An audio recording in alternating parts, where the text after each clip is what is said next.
This is Competent Communication Requires Perspective Taking by Brady Pullins. Dominic, Rowen. Henry Gerstner. And in this presentation, we will cover the following topics: perspective taking, the uncertainty reduction theory, the theory of motivated info management, first impressions, active listening, expectancy violation theories, and at the end, we will have a activity. And starting this off is perspective taking. This is understanding other people's thoughts and feelings. This will help improve communication between others and it'll improve empathy. This will help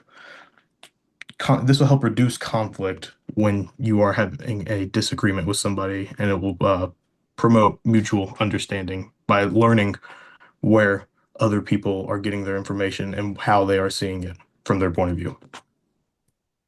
Yeah, the next topic that we will be covering is the uncertainty reduction theory. It's basically a theory that, in short, suggests that we as humans prefer to know more about the people that we're speaking to in order to improve relationships or decide how a relationship is going to continue.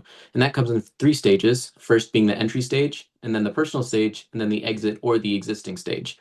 The first stage is when two strangers meet, they make first impressions about each other, and they decide that they want to know more about each other.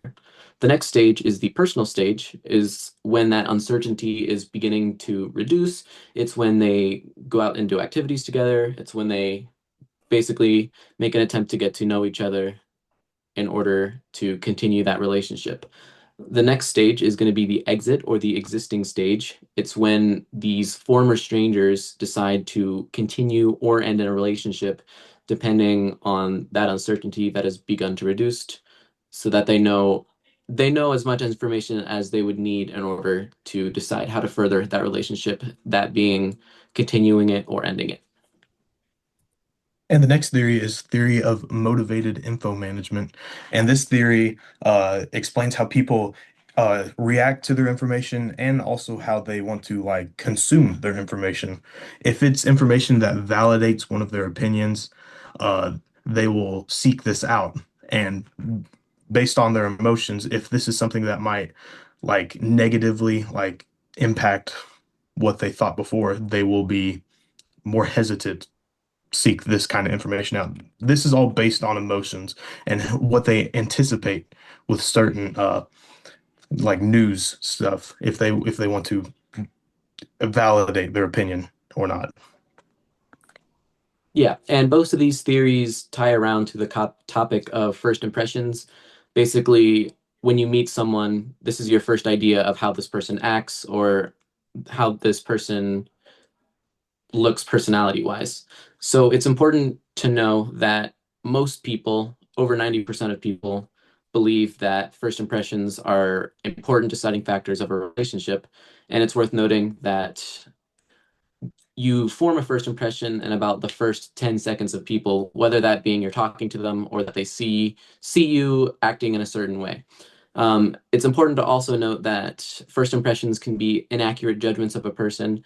So there are, especially when you're not actually talking to someone, your first impressions of them can be warped because of stuff that you're assuming about them and not stuff that you're talking about.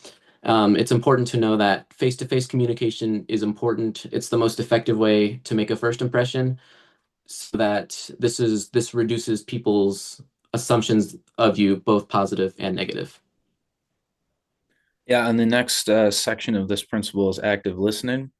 So I put down a quote here from Wilson Misner, who is a playwright. He says, "A good listener is not only popular everywhere, but after a while, he knows something." And essentially, what this means is that the more you listen, the more you know. So it's good to be an active listener and to be a participant in that way. Um, Active listening is expressing interest in the speaker's message, whether that's visual cues, making sure that they know you're interested by the way you're acting, the way you're responding, maybe with a nod of the head. And in active listening, you should be refraining from judgment. That's the best way to make sure that the person you're listening to knows that you're not judging them. You're listening and you're being a part of the conversation in that way. And then paraphrasing is important in active listening. An example of that would be saying, what I'm hearing you say is, you're not exactly validating everything they're saying, but you're not being judgmental and you're not disapproving. And then this would lead into the expectancy violations theory. And this theory claims that violations of expectations are sometimes preferable to confirmations of expectations, meaning that um, if you have an expectation that is violated, it could be better to hear that you're wrong, or you might want to hear a violation, a negative violation, rather than a positive. And the expectation violations theory proposes that positive violations can produce desirable results. So I came up with the example of a football player being booed by a crowd. This could be used in the expectation violations theory as a source of motivation.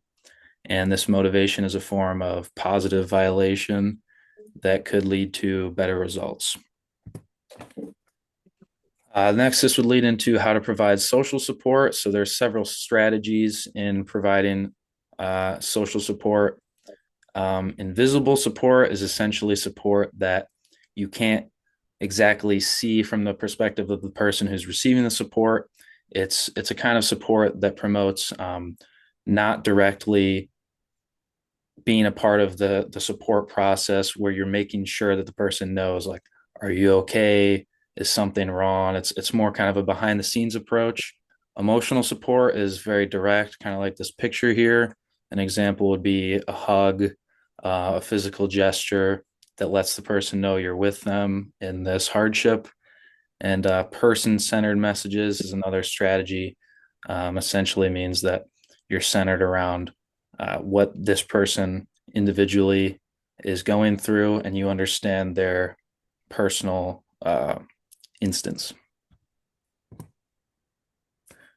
So next we have a survey. This is our activity. I'll pull it up here.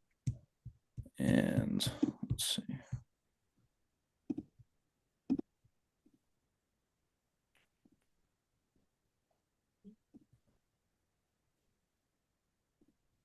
we go. All right, you want to take it away, Brady? Yeah. So what's the first stage of uncertainty reduction theory?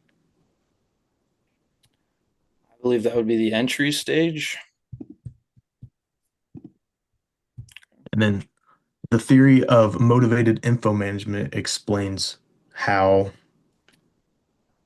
I believe that would be people, how people react to information. And when it comes to first impressions, face-to-face communication is. That would be important. Which of the following is the invisible support? Invisible support would be indirect support that is not interpreted as help by the recipient. Which of the following does perspective taking do? I think it would be both of these, because it improves empathy and it definitely reduces conflict as well. When engaging in active listening, what should you refrain from doing? Well, I think it could be disagreement. I'd say judgment is the best answer. And that would be it. All right. I'll flip back to the slides here.